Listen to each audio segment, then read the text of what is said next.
Welcome back to the third part of Python for Beginners series. In this video we are going to learn about if, else if and else statement. So let's get started by saving a file. I'm going to say if.py and I'm going to say number equals to input. Enter a number. And then I'm going to say number equals to int number.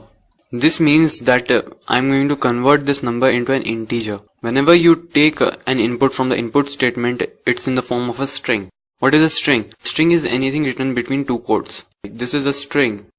This is also a string. You can use single quotes or you can use double quotes. It can also have spaces in between it.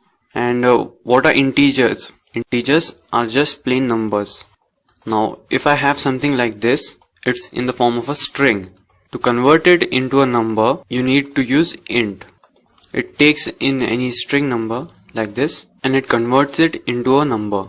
Now why do we need to convert it into a number? Because if you don't convert a string into an integer, you can't do geometrical operations on it like plus, minus, multiplication, division, and also you can't compare it like say greater than, less than, greater than equals to, less than equals to. As you're going to compare it, it's necessary that we convert it into an integer. So we are going to use comparison operators. What are comparison operators? They are used to compare like greater than, less than, greater than equals to, less equals to, means equal to, means not equal to.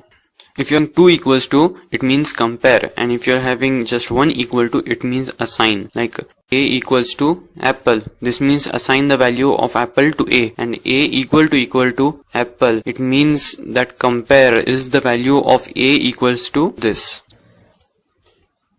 And now as we have converted it into an integer, we can do geometrical operations, we can compare it. Then I'm going to say if number greater than 0, number is positive, else we are going to say number is negative. We are going to save it and run it, python if.py, and I'm going to say 2. It says number is positive, then I'm going to say minus 2 and it says number is negative. What if we wanted to say the number is 0? So I'm going to go over here and I'm going to say else if number equals to 0, then print the number is 0. So it will first check the if statement. If the if condition is false, that is number is greater than 0, then it's going to check for is the number 0.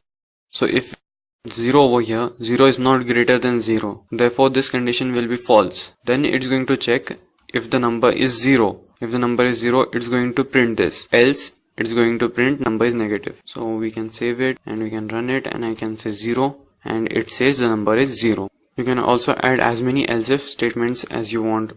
Like we can put more else if statements over here and put its condition over here.